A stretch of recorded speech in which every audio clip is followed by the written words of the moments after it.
नमस्कार दोस्तों, मैं नवनीत सागर एजुकेशनर आपका अपने चैनल पर हार्दिक स्वागत करता हूं।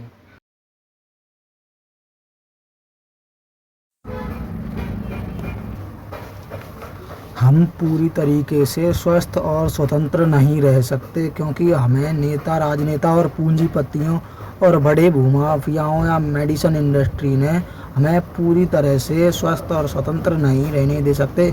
इन सभी लोगों ने हमारे चारों तरफ ऐसा माया जाल बिछा रखा है क्योंकि नेता हमारे द्वारा चुना जाता है और हम पर ही कंट्रोल करता है, क्योंकि देश की सारी सत्ता उसी नेता के हाथों में सौंप दी जाती है और वे सभी नेता, मंत्री या पूंजीपति लोग हमें कंट्रोल करते हैं क्योंकि वो पार्टी में आने के लिए पूंजीपतियों से चंदा लेते हैं और फिर नेता उन्हीं पूंजीपतियों द्वारा कंट्रोल किए जाते हैं और फिर वही पूंजीपति और नेता मिलकर जनता का शोषण करते हैं और वो जनता को नहीं देखते कि कहाँ बाढ़ है, कहाँ सूखा है, कहाँ कितनी समस्याएं आई हुई हैं। वो कुछ भी नहीं देखते, चाहे जनता जिए या मरे, उन्हें कोई भी फर्क नहीं पड़ता है इस बात से। और फिर इसके बाद अब मर्जी शुरू होती है पूंजीपति और नेताओं की, क्योंकि नेता उन्हीं पूंजीपतियों को लाभ पहुंचाते हैं जिनसे उन्होंने चंदा लिया था। जो मर्जी आए वो कंपनियां खोलेंगी, जो मर्जी आए प्रोडक्ट बनाए जाएंगे, चाहे जनता उन्हें खा करके या यूज करके मर जाए, लेकिन उन्हें कोई फ़र्क नहीं पड़ता है इस बात से, क्योंकि मंत्री लोग सरकारी खजाने से मज़े करते हैं और पूंजीपति उन कंपनियों में बनाए गए प्रोडक्ट को बेचकर। अब हम बात करेंगे फूड माफियाओं की। फूड माफिया हमें पूरी तरीके से जहर परोसने में लगे हुए हैं। हमें हमेशा बीमार बनाए रखने के लिए खाने पीने की चीज़ों में हाई लेवल शुगर मिलाई जाती है, जिससे मोटापा, डायबिटीज़, दिल की बीमारी या लीवर की समस्या या fatty liver, high blood pressure, दांतों में झंझनाहट या दांतों में सड़न जैसी बीमारियां शुगर के कारण होती हैं। और कहानी यहीं ख़त्म नहीं होती।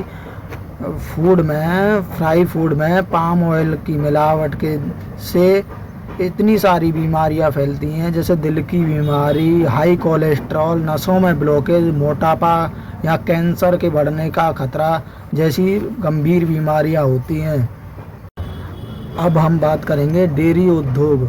डेयरी उद्योग में नकली घी, नकली पनीर, नकली दूध, इन सभी में डिटर्जेंट, यूरिया या घटिया रिफाइंड तेल, स्टार्च, सिंथेटिक कलर और फॉर्मेलिन जैसे खतरनाक रसायनों का यूज किया जाता है।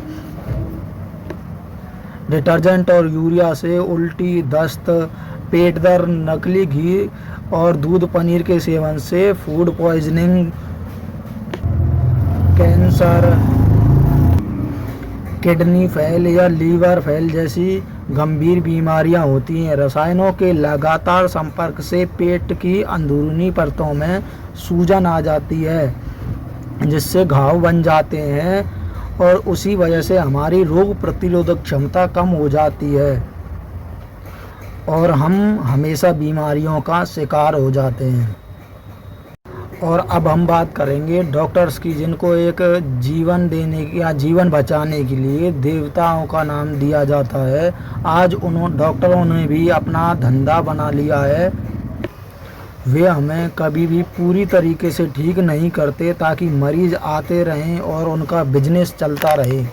इसके बाद बारी आती है डॉक्टर्स के जाने। डॉक्टर हमें दवाई देता है, उसके बाद मेडिसिन इंडस्ट्री में भी कई प्रकार की धांधलियाँ होती हैं, कई तरह के स्कैम होते हैं, जैसे नकली और मिलावटी दवाओं का निर्माण, एक ही सॉल्ट की दवाओं या दवा माफियाओं द्वारा लोकप्रिय ब्रांड की हूबहू कॉपी करके नकली पैकेट और गोलियां बाजार में निकाल दी जाती हैं। नकली दवाओं में ना तो एक्टिव सॉल्ट होता है और ना ही वो सॉल्ट होते हैं जिनसे लोग ठीक हो सकें, या बिल्कुल होता ही नहीं है, जिससे मरीज के ठीक होने के बजाय मरीज के लंबे समय तक बीमार रहने की संभावनाएं बढ़ जाती हैं। और अब हम बात करेंगे टैक्स की।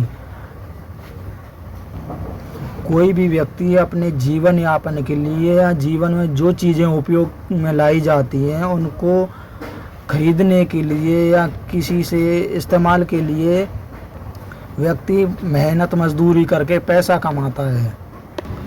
मैंने पहले भी बोला था कि हम किसी भी तरह से स्वतंत्र और स्वस्थ नहीं रह सकते। वो यही कारण है कि हम अगर कमाने जाएं तो सरकार कमाने पर भी इनकम टैक्स लगा देती है। उसके बाद कमाने के बाद जो हम खाने पीने की यूज करते हैं, जैसे आटा, दाल, चावल, इन सभी पर सरकार ने टैक्स लगा रखा है। कपड़े हों या शिक्षा, टैक्स ये ऐसी चीज़ है जिसे आम जनता या आम नागरिक को इसके बारे में कुछ भी पता ही नहीं है। ये चुपचाप आम जनता पर ज़बरदस्ती थोप दी गई है।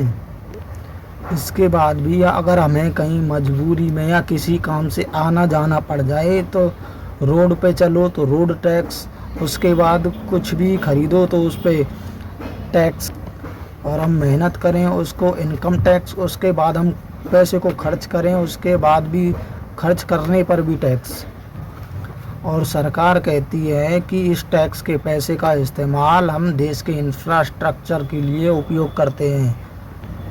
फिर भी ना रोड ठीक है, ना हॉस्पिटल्स में सुविधाएं हैं, ना बच्चों के लिए अच्छी शिक्षा है, ना स्कूल कॉलेजेस का इंफ्रास्ट्रक्चर ठीक है। अगर गरीब का बच्चा पढ़ेगा नहीं तो आगे कैसे बढ़ेगा। इसीलिए अगर बच्चा पढ़ेगा नहीं तो सिस्टम से सवाल नहीं करेगा।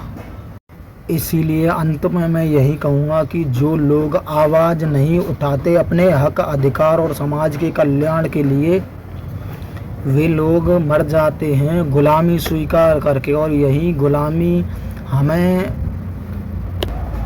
सरकार से सवाल करना नहीं सिखाती और यही गुलामी हमारे बच्चों पर आ पड़ेगी।